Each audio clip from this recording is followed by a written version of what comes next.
This is a story about how a man's tragic end came not from one big failure, but from a lifetime of choices that followed him everywhere he went. Back in 2019, a player named Robbie Farah was getting ready for something huge. He was about to play his 300th game in the NRL, one of the biggest milestones in rugby league. This was supposed to be his moment, his celebration, his legacy moment, but then a war of words started that changed everything about that week. Reddy, a retired coach who had worked with Farah years before, decided to jump on social media. He called Farah the most selfish player he had ever worked with in his whole career. He said it to the world, and it stole the spotlight from Farah's big moment. If you feel this story already, tap the hype feature and give this video some hype, because the next part shows how it all started. What made this 2019 fight important was that it showed a pattern. It showed a man who could not change. The same approach that made him feared on the field in the 1970s was now making him look bitter in retirement. This was not just one bad day. This was the end of a long road of conflict with players, teams, and the sport itself. To understand why Reddy became like this, we have to go back. We have to go back to the 1970s, when a different kind of rugby league game was played. The game had different rules, different referees, different expectations. Back then, being tough was not just encouraged, it was the whole job. The enforcer position existed for one reason: to break your opponents down, to make them afraid, to win through intimidation. Reddy was the best enforcer the sport had ever seen. In 1977, St. George Dragons played Parramatta Eels in the grand final. It was a huge match.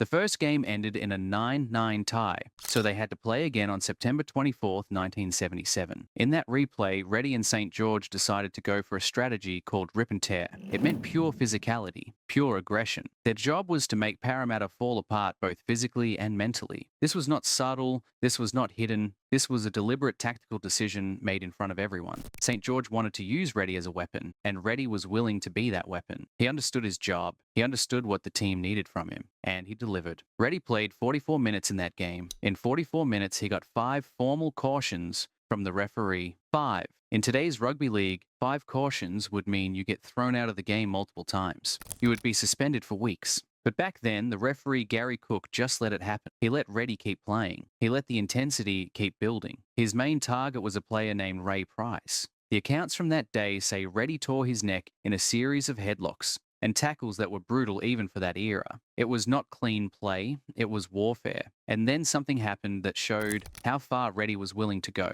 Neville Wran, the Premier of New South Wales, visited the Parramatta dressing room after the game. He found that Ray Price had been bitten during the match. Reddy was never officially punished for the bite. The sport did not sanction him, but word got out. Reddy's reputation became one of a man who saw the rulebook as something to negotiate with, not follow. St. George won that replay. They won because of Reddy's strategy. The fans loved it. The old guard celebrated him as a tough guy, a return to the real spirit of rugby league. He was a hero. He was the man who won them the grand final through pure aggression and will. 2 years later, in 1979, Reddy did the same thing again. St. George played Canterbury Bankstown in the grand final, and again, Reddy dominated with multiple cautions for his physical play. He subdued opponents with ruthless disregard to the rulebook, and St. George took a 17-2 halftime lead. They won the game convincingly. Reddy had now shown that his style of play was not a one-time thing. It was not a moment of desperation. It was a repeatable formula that worked. Aggression equals wins. That became his whole identity. The fan base loved him for it.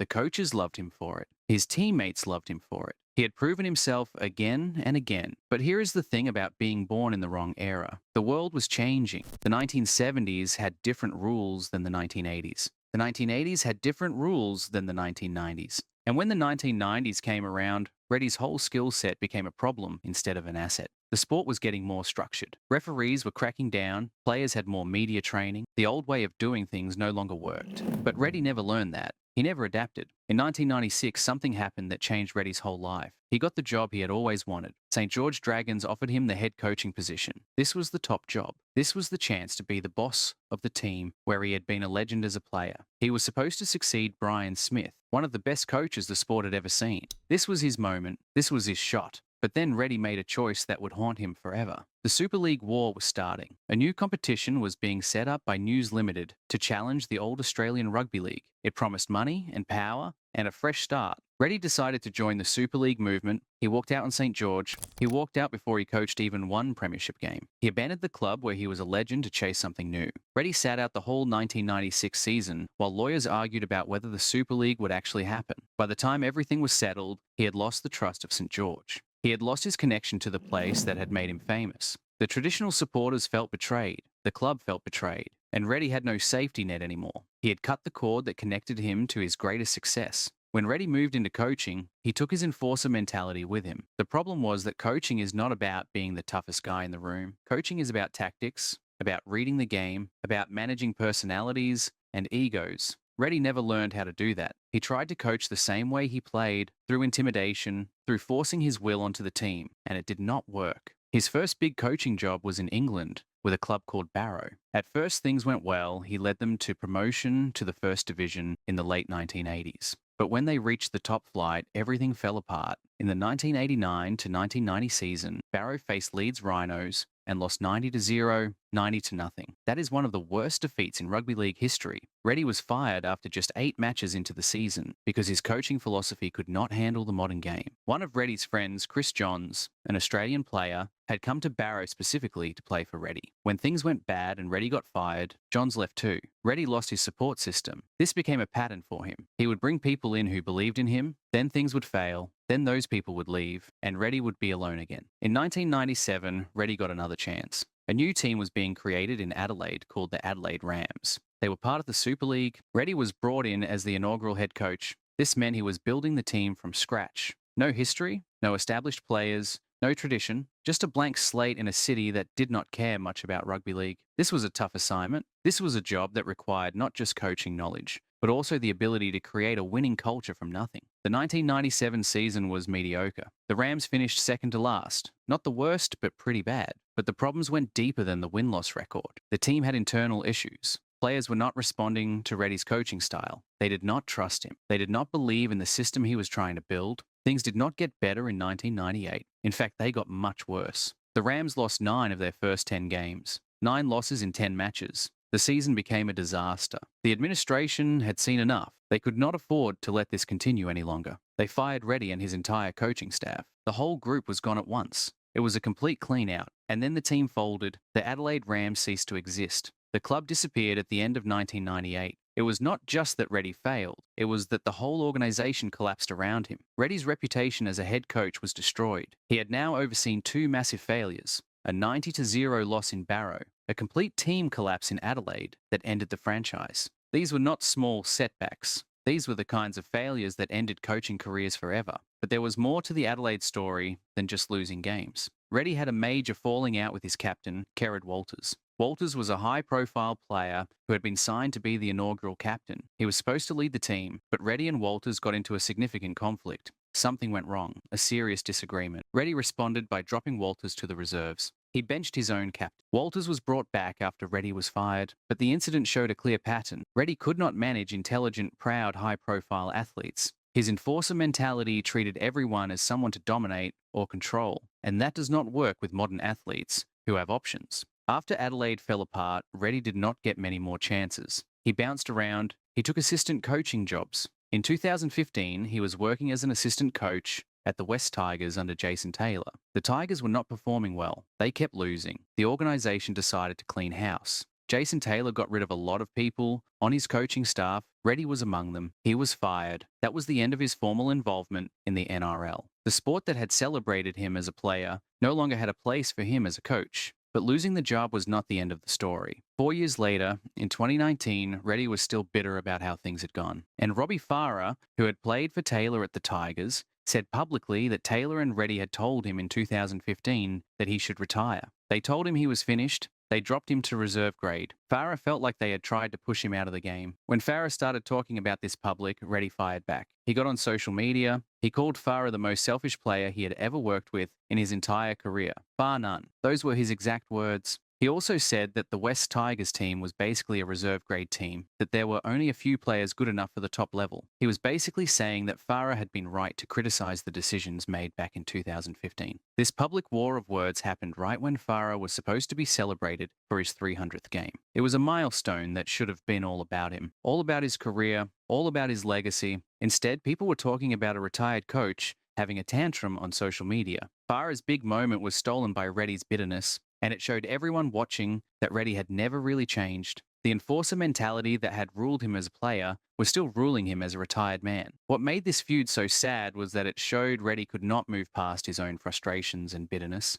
He could not let other people have their moments. He had to dominate. He had to win the argument. He had to prove that he was right, even if it meant hurting someone else's career milestone and legacy. The same attitude that had made him effective as a player and then ineffective as a coach was now making him look bitter and small in retirement. By late 2024 and early 2025, Rod Reddy was 71 years old. He lived in Sydney and had withdrawn from public life completely. He was not coaching. He was not part of the mainstream rugby league world anymore. He stayed quiet. He stayed private, but he was involved with Family of League, a charity that helps people in the rugby league community struggling with health problems or financial issues. The irony was heavy. Here was Reddy, the man who built his entire career on aggression and physical domination, now spending his time helping vulnerable people in need. People who knew Reddy at this stage in his life described it as deeply sad. Sad because of the isolation. Sad because a man who had once been celebrated and feared in the rugby league world was now mostly forgotten by everyone. He was not invited to major events. He was not part of the old players network that celebrated legendary figures. The bridges he had burned as a coach and in retirement stayed burned forever. He was alone in his quiet life in Sydney. The man who had once been the chief weapon that won St. George premierships was now a figure separated from the game he had dominated. The tragedy of Rod Reddy is not that he failed. Many people fail. The tragedy is that he never understood why he failed. He never learned that the world had changed. He never adapted his approach. He never realized that being the toughest guy in the room is not the same as being a good leader. Being aggressive is not the same as being smart. And winning through intimidation in the 1970s is not the same as managing a team in the 1990s and 2000s. In 1977, when Reddy bit Ray Price and got away with it, people said he was tough. By 2019, when Reddy lashed out at Robbie Farah on social media, people said he was bitter. The behavior had not changed. Only the world had changed. Reddy never changed with it. The enforcer archetype that had made him valuable became obsolete. His coaching philosophy never evolved. His approach to managing players never improved. And his interpersonal skills never grew beyond the level of physical domination. But there is another side to the Reddy story, a side that shows some redemption, that shows some hope.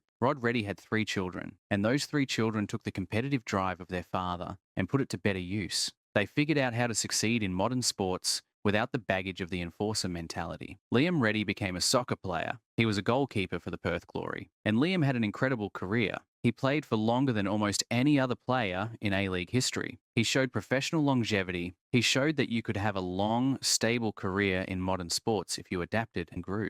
Liam did not try to be an enforcer. He did not try to dominate through intimidation. He just worked hard, stayed professional, and built something lasting. Joel Reddy played rugby league. Joel played the same sport as his father. He played in the NRL. He played for teams like South Sydney and the West Tigers, the same team where his father had coached. But Joel did not build a reputation as an enforcer. He did not try to follow his father's path. He played the game in a modern way. He fit into team structures. He worked with coaches instead of against them. He had a solid career without the drama. Bianca Reddy became a netball player. She played for the Adelaide Thunderbirds, and Bianca made it in professional sports at the highest level. She succeeded in a sport where Rod Reddy had once failed as a coach. Adelaide, the city where his coaching career collapsed, became the place where his daughter thrived. She showed that talent and discipline and the right attitude could build something good. The Reddy children took their father's genetic gifts, his competitiveness, his toughness, his relentless will to win, but they separated those gifts from the rocket persona completely. They figured out how to apply those competitive gifts in modern frameworks that worked.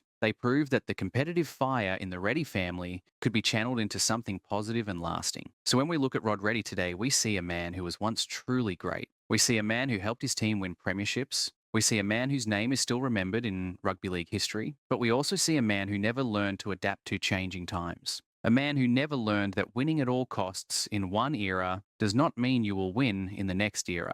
A man who let his enforcer mentality define him completely even after being an enforcer was no longer possible. Rod Reddy remains a legend of the St. George Dragons. That part of his story is solid. That part is real. The 1977 Grand Final replay, the 1979 Grand Final victory, those moments are recorded in history. They matter. They meant something then. They still mean something now. But Rod Reddy is also a cautionary figure. He is a reminder of what happens when you cannot change, when you cannot adapt, when you cannot learn from failure. When you let your identity as a player become a prison in your life as a coach and a retiree. The same toughness that made him a hero became a weakness that cost him everything. Yet his story is not entirely sad, because his children succeeded in their own ways. Because he found a way to help people through the Family of League charity. Because at 71 years old, he still has a name that matters in rugby league history. The Reddy name carries weight. It will always be part of the sport. The tragedy of Rod Reddy is the tragedy of a man who was born into the perfect moment for his style and then had to live in all the moments that came after.